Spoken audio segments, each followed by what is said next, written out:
United states of আমেরিকাতে একটা conference হয়েছিল। ওই কনফারেন্সটা হচ্ছে পৃথিবীর যত ধর্মগ্রন্থ আছে সবগুলো ধর্মগ্রন্থের 10 মিনিটের আবৃত্তি শোনানো হবে। ওখানে গিয়েছে গীতা, গিয়েছে বাইবেল, ত্রিপিটক, দশাতীর, বেদ, পুরাণ, রামায়ণ, দীঘানিকায়া, ইয়াহবিস, সেকারডেটাল, Talmud, Torah, old testament, new testament, Zend Avesta এবং আল্লাহর কোরআনও। কোন সুবহানাল্লাহ।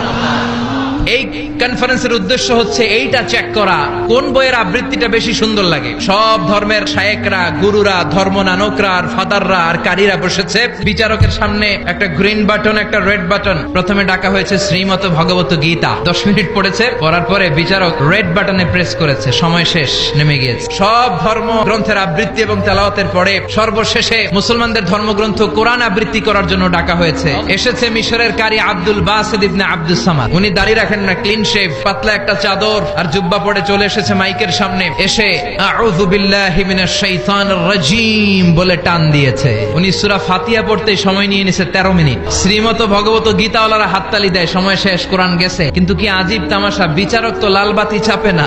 আব্দুল বাসিত কয় এই তো সুযোগ, বিচারক যেহেতু লালবাতি চাপে না, আমি আরেকটা সূরা ধরি। উনি কোরআনের সবচেয়ে সুন্দর সূরা আর রহমান তেলাওয়াত শুরু করলেন। উনি উনার গলায় আল্লাহ যত সুর দিয়েছিলেন সব সুর, দরদ, আদর ঢেলে দিয়ে সুরের ঝংকার তুলে পুরো কনফারেন্সকে মাতিয়ে দিলেন। 20 মিনিট, 25 মিনিট, 30 মিনিট হয়ে যায়, লালবাতি চাপে না। এদিকে অর্গানাইজিং কমিটির প্রধান চেয়ার থেকে উঠে এসে বিচারকের গায়ে ধাক্কা দিয়ে বলে, এই ম্যান! বিচারক ভিমড়ি খেয়ে ওর সালাদ দিয়ে কি হুশ নাই।